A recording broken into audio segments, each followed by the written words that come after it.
You are listening to Kool FM, live from Kool Studios. This is koolNews at. You are listening to Kool FM, live from Kool Studios. This is koolNews at 4.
Focus at Force. So, good afternoon, and welcome to this that first takes killed two bicycle riders in General 3 of two bicycle riders in General 3 of region, authorities said region, and Renzo were second amid Renzo rains and third amid rains and fighting strong and in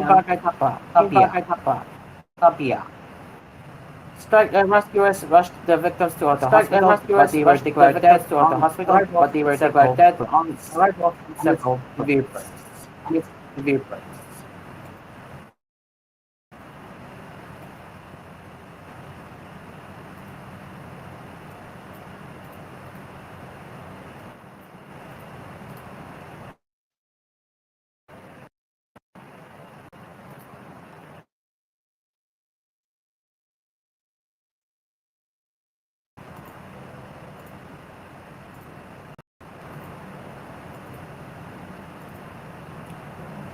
Majority Leader Manuel Joe said Dalipe has urged Commission on Elections Chairperson George Dalipe has urged Commission on Elections Chairperson George to protect the integrity of the elections. To protect the Dalipe in a statement on Friday that said that the House of Representatives has not yet received any formal resolution asking for investigation into allegations that 1 billion pesos were transferred to offshore accounts. When the whole body was looking for a new automated election system. Subject party list representatives road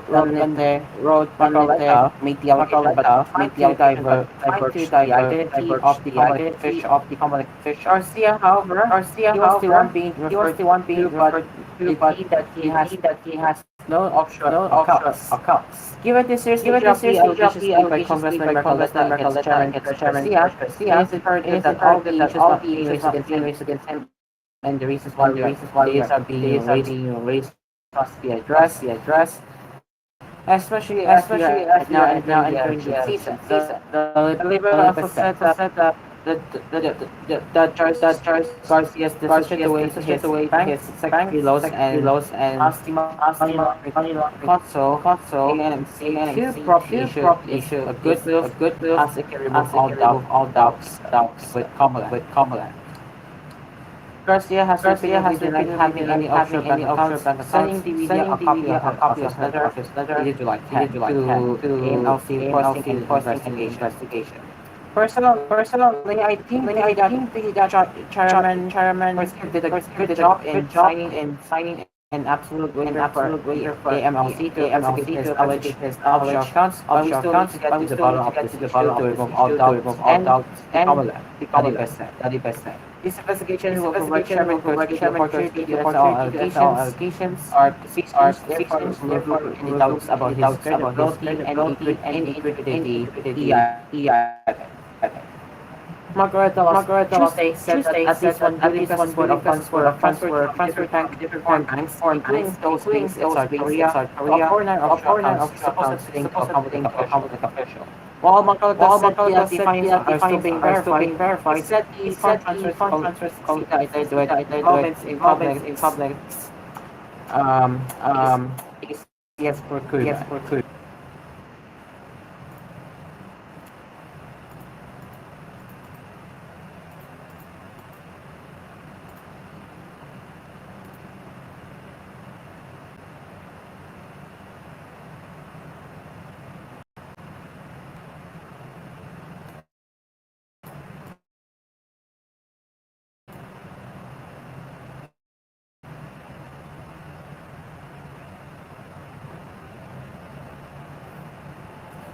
And the police formed a special body to investigate the circumstances surrounding the deaths of two Australian nationals and a Filipino in a hotel in Cavite City, Cavite on July 10.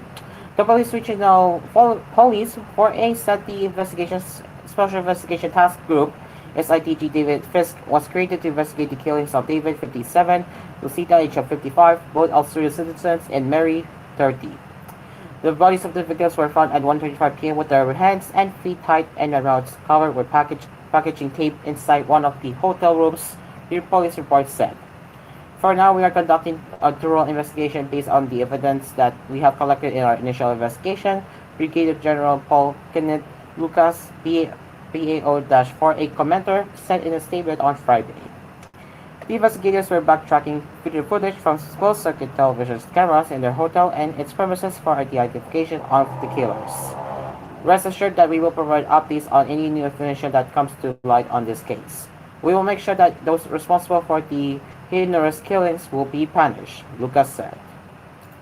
Stick around, people. koolNews at 4 will return after these messages. It is now 17 minutes after 4.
Welcome back.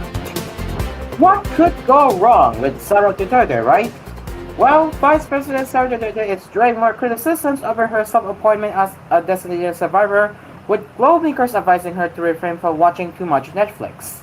In the House of Representatives, legislators reminded her that having a designated survivor is not sanctioned under the Constitution. Senator Deputy Speaker Aurelio Gonzalez Jr. sounded the alarm on Duterte's behavior. There is no such thing as designated survivor in the Philippines. Is she spending too much time watching Netflix? She better read our Constitution. It's as clear as sunlight, Gonzalez said in a statement Friday. She should be more circumspect and responsible in her utterance, owing to her title and the high office that she represents. He added. Kamingguin Representative Judin Jesus Romualdo Romeo said that Duterte should be careful because a Netflix series would not be a good basis for her actions. Vice President Sara Duterte should be more cautious with what she says. After all, she is still a public official, and Netflix is not a good basis for her actions or inactions, Romualdo said. Does she have a premeditation of the things to come? She should refrain from watching too much Netflix. Her joke could have been better handled, given that all high-ranking officials of the line would be there, he added. According to Gonzalez, Duterte's alleged joke was made in bad taste because the government has been trying to scare President Ferdinand Marcos Jr. against unfortunate incidents. It's a very bad joke. It leaves a bad taste in the mouth, especially coming from a very popular VP who gathered a resounding 32 million votes in the last presidential elections. It's the highest vote for an elected official in our history books, he said. Matagal na tayong prepare sa big one, in yung earthquake, lalo sa zona na dito sa Batasan, ang matataas na mga leader ng bansa. Tapos na yon may designated survivor pala na pag Netflix si Vice President, he added. Romualdo, for his part, noted that nobody has boasted for being a designated survivor in the past State of the Nation actress and used this as a reason to skip the event, even stressing that none of the Duterte's predecessors ever did that. In the decades worth of sonas that we have had, nobody has ever flaunted being the designated survivor and used it as the excuse to skip the important event. Proper decorum and tradition say that the Vice President should be there in plenary at Batasan to hear the good President's report to the nation, Romualdo noted. This is among the political incidents that take them a backseat to transparency and unbridled communication with the public. Vice President Duterte's predecessors did this with no issue while in office. One would think that she would also strive to achieve that standard, he added. Duterte's designated survivor remark in Davos City on Wednesday, July 10, came after she announced that she will not attend the third Sona of President Marcos on July 22nd. Critics said the Vice President's statements were a veiled threat because it seemed to be an implication that something wrong might happen to the country's leader who would attend the Sona. Gonzalez emphasized that Duterte's remark was unnecessary. This is unnecessary and uncalled for, to say the least. The VP is creating or whacking havoc to the general public. She's alarming the people. The Sona is a yearly official and formal event that needs respect, most especially from elected officials like her, he said. Gonzalez also asked if the people can still trust Duterte given her varying statements, like her previous announcement that her father, former President Rodrigo Duterte, will run for the Senate, but the older Duterte disputed this eventually. Is she really serious? I mean, which is which, really? We don't even know if we can still trust her now. Whatever happened to some decency or at least being forthright in public service?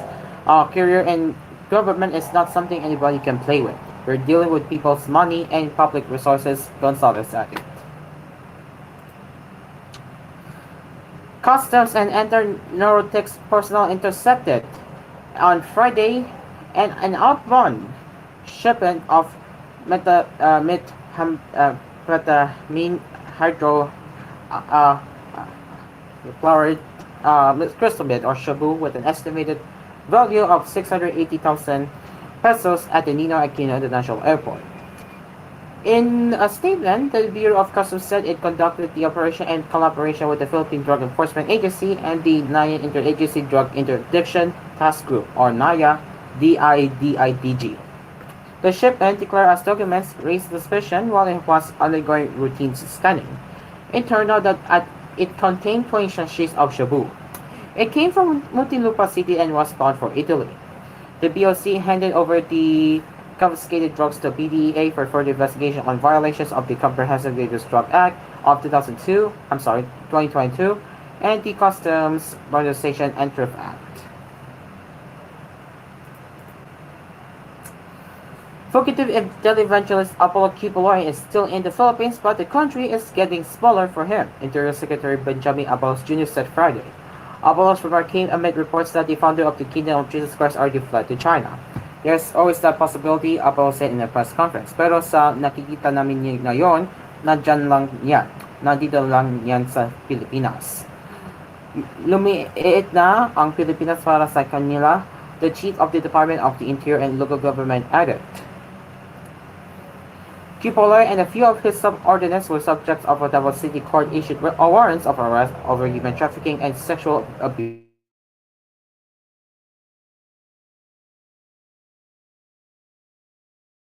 Of co-accused has a 1 million peso bounty on their heads.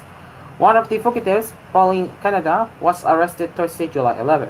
Apollos presented her to the media during the press conference on Friday. Kibuloy's legal counsel, attorney Israelito Torreon, said he could not confirm if Kibuloy is already in China, according to a Philippine Star report. The whereabouts of Kibuloy's other co-accused, Serente Canada, Ingrid Canada, Savia Samannes, and Jacqueline Leroy, were still unknown.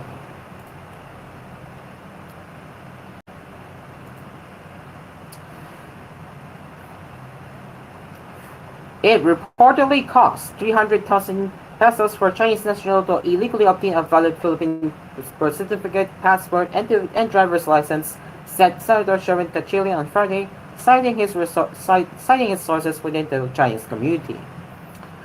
Sinabi nila sa akin na ang running price para makakakuha ng birth certificate kasama na ang passport, kasama na ang driver's license is 300,000 pesos, Cachillian to reporters. So meron mga ganon na lalakad. Magbibigay ka ng 300,000 pesos, bibigyan ka nila ng birth certificate, bibigyan nila ng passport, bibigyan ka niya ng driver's license at iba pa. Kung ba lalakarin na lang nila lahat yun, he said.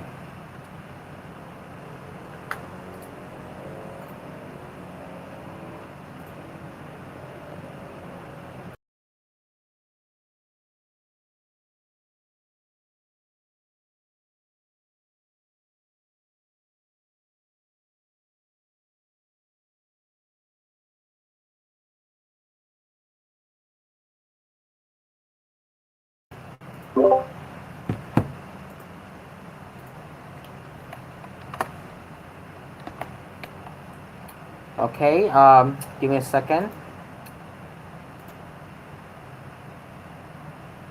Bye. Here is his statement that we just read to you earlier. By last Saturday, may nakausap ako sa Chinese community.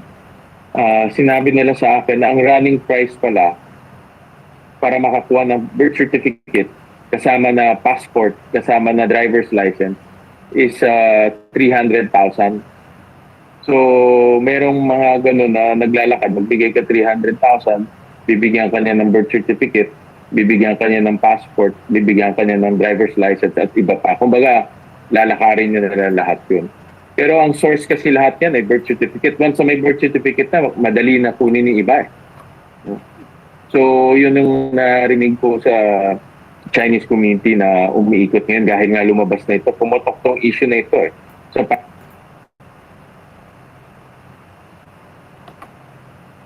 apparently, meron pala talagang ganyan na modus among gustong kumuha ng second birth certificate. Gotchalian's revelation came after the National Bureau of Investigation (NBI) disclosed that it uncovered close to 200 falsified birth certificates issued to Chinese nationals from 2018 to 2019 in Santa Cruz, Davao del Sur. According to the senator, ABS disclosure in itself is very concerning, which may indicate a syndicate is actively issuing valid Philippine documents to Chinese nationals. Kajilian said there's a possibility that these erring individuals are within the Philippine Statistics Authority itself or the local government of Santa Cruz. In the same news conference, Kajilian said that NBS revelation might be just another case similar to Amparo Baba Mayor Alice Guo, who had been scrutinized after senators raised questions about her citizenship.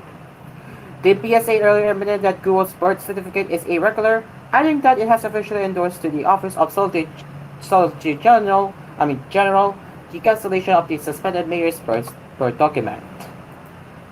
Kahapon may binanggit yung NBI that they found out na about 200 Chinese nationals were given birth certificate sa Santa Cruz, Davao del Sur. Oo nga eh. How Grabe concerning? yun eh. Very concerning. Kasi, biro mo, Santa Cruz, up of all places, the Santa Cruz, Davao del Sur ang nagbigay pa ng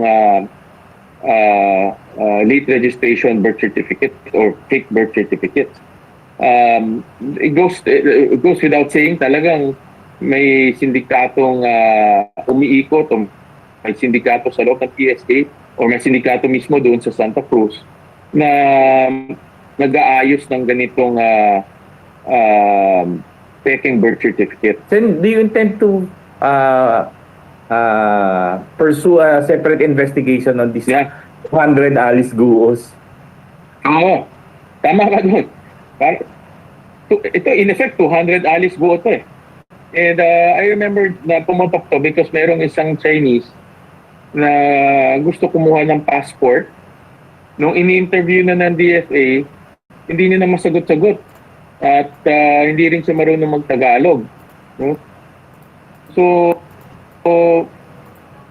meanwhile, the senator said he has filed a resolution seeking to look closely into the matter. He specifically urged PSA to think about this and provide us with solutions.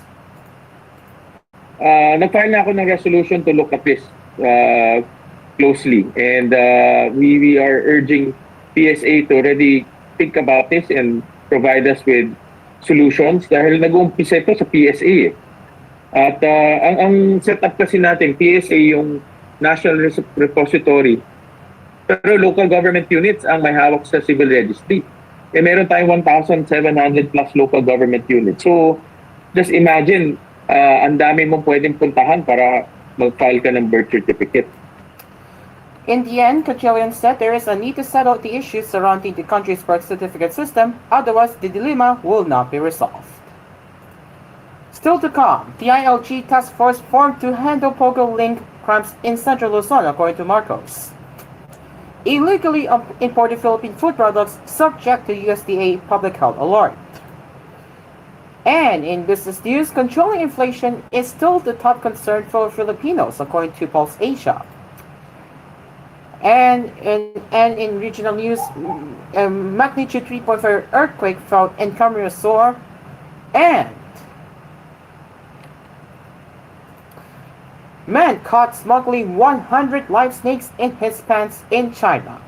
It is now 39 minutes after 4, and we will be right back after this commercial break.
Welcome back.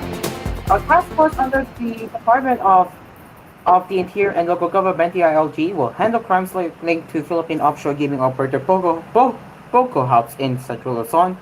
President for today, Marcos Jr. assured Pampanga residents on Friday.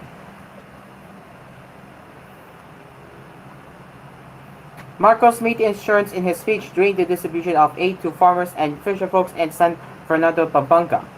Sa lahat ng ito na banggit ko po, naway iisa lang ang umimo sa inyong mga puso at isipan, mahal at pinaghahalagahan namin kayong lahat. Alam ko rin po na labis ang inyong pagkakabahala sa mga kriminalidad at illegal na mga gawain na sumisira sa kapayapan ng inyong pamayanan, Marcos said. Of all the things I have mentioned, I hope one thing reaches your heart and minds. The government loves and values all of you. I also know you have been very concerned about crimes and other illegal activities here that are destroying the peace of your community, Marcos said in Filipino. I want to let you know that we are focusing on addressing this problem. In fact, we have already created a task force under the DILG that will focus on these illegal activities linked to POGOs that we have heard about, he added. Marcos said that the Philippine Drug Enforcement Agency, PDEA, and the Bureau of Customs, BOC, were also coordinating with other agencies to stop the drug trade. The Bureau of Customs continues to coordinate with other agencies to stop the illegal shipment of illegal drugs into the country. The PDEA also continues to take steps to stop the illegal drug trade. We listen to your plea, plus, he said. Marcos did not specify the illegal activities linked to POGOs, but law enforcement recently conducted two high-profile raids of POGO hubs in Central Luzon, one in Bamban Tarlac last March 13 and another in Tarlac, Pampanga last June 4.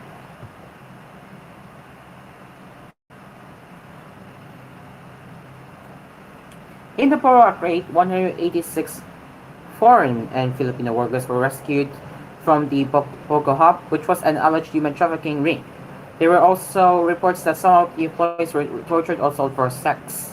In Pampanga, authorities were able to rescue 371 Filipinos and 497 foreigners working in the Pogo Hub, which was also accused of involvement in human trafficking.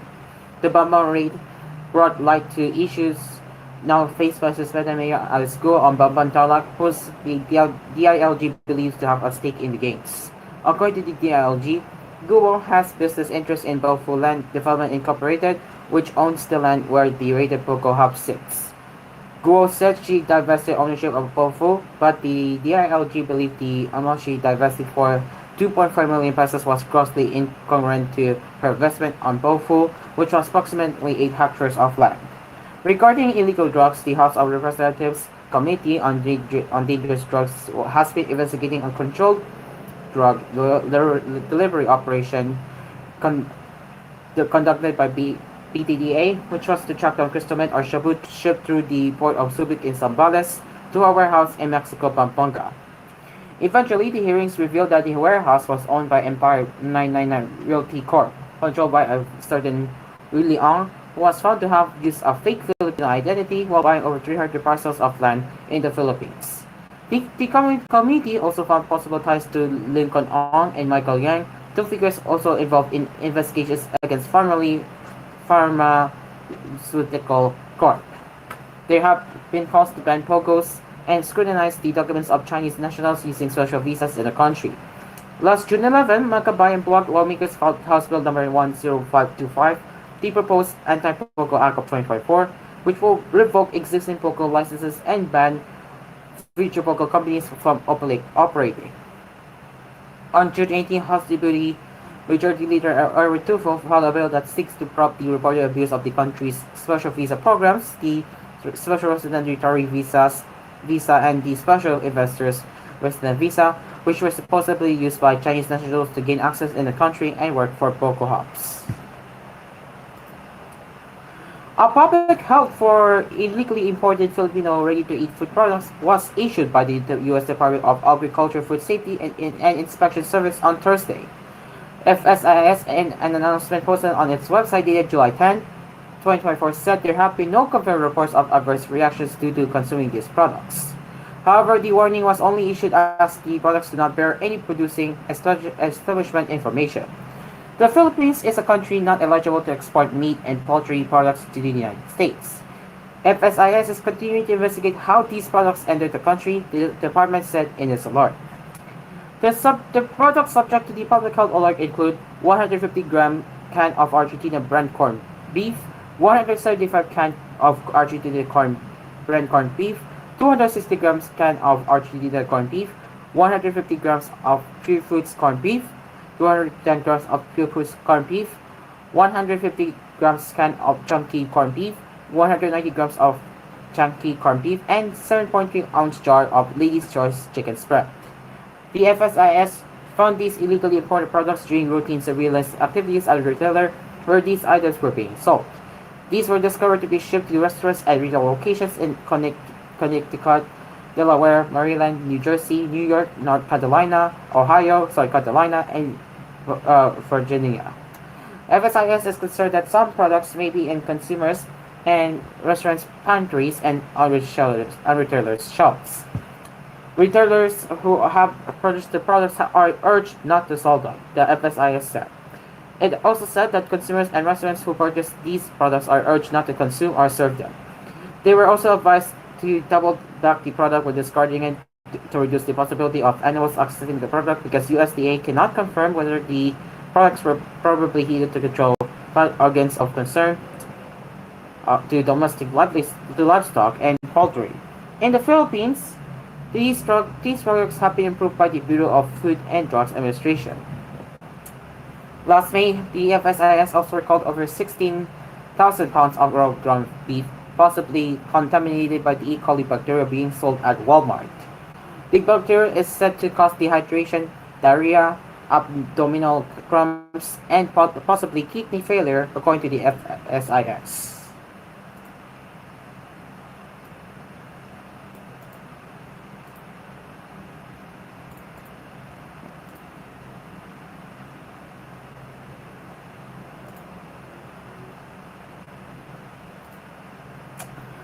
A man has been caught. Okay, that's the last one. We'll say that later. Controlling inflation remains the top concern for Filipinos, falling from Pulse Asia survey a month before President Ferdinand Marcos Jr.'s State of the Nation address showed.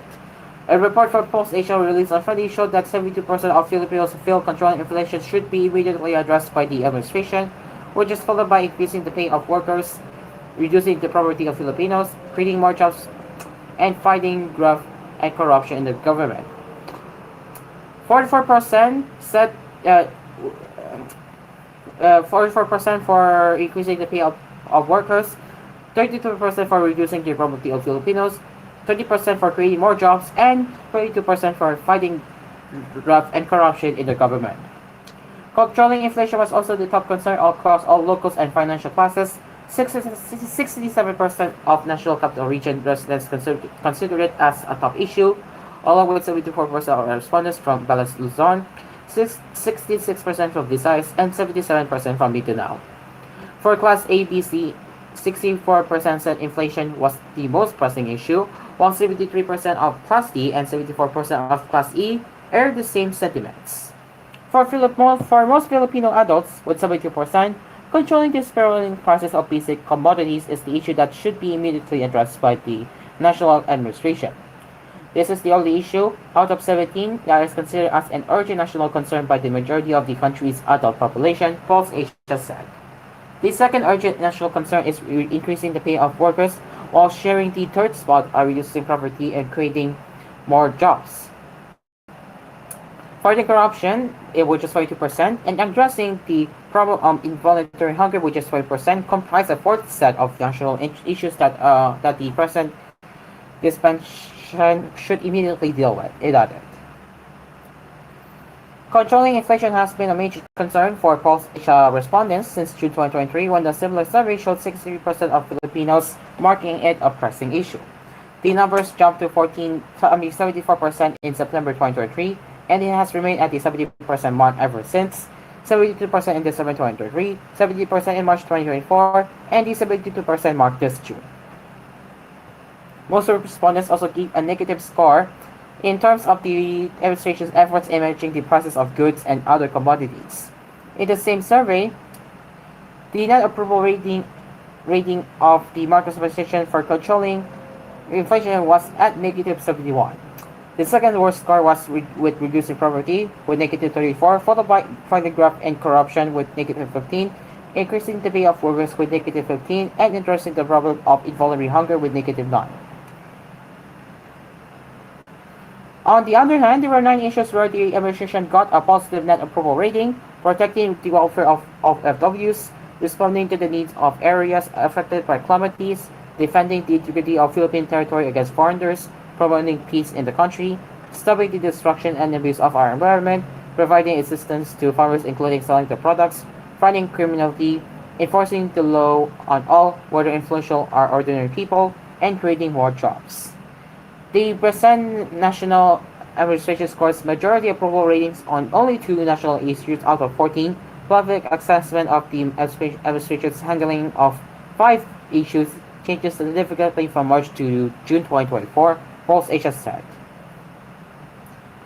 Most Filipino adults are appreciative of the incumbent administration efforts to protect the welfare of overseas Filipino workers and to respond to the needs of calamity-hit areas.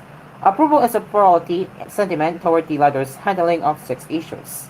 These are defending national territorial integrity, promoting peace, fighting criminality, protecting the environment, helping farmers, and enforcing the rule of law, it added.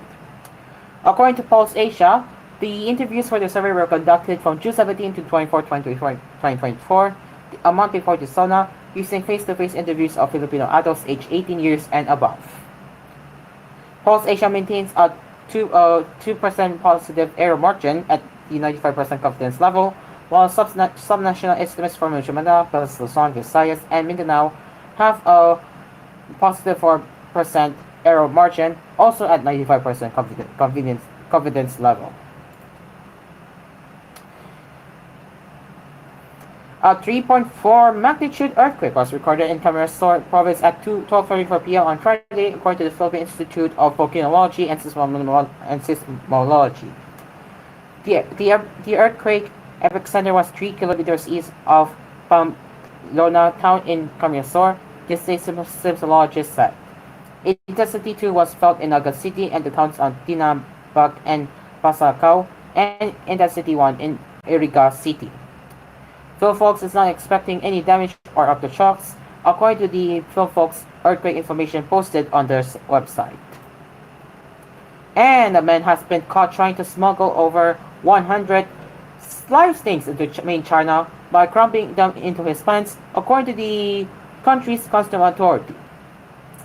The unnamed traveler was stopped by customs officers as he sought to slip out of semi-autonomous Hong Kong and into the border city of Xinjiang, China Customs said in a statement on Thursday. The statement said officers seized 104 of the scalpy reptiles, including snakes and corn snakes, many of which were non-native species. An accompanying video showed 2 border agents peering into transparent plastic bags filled with swarming red, pink, and white snakes. China is one of the world's biggest animal trafficking hubs, but authorities have cracked down on the illicit trade in recent years. The country's biosecurity and disease control laws prohibit people from bringing in non-native species without permission. And that is it for koolNews at 4. As always, you can send a news tip or feedback to us at tvh.philippines.news@gmail.com. And we will be back with more headlines later with koolNews at 6. Until then, I am Asper. Good afternoon. Good afternoon.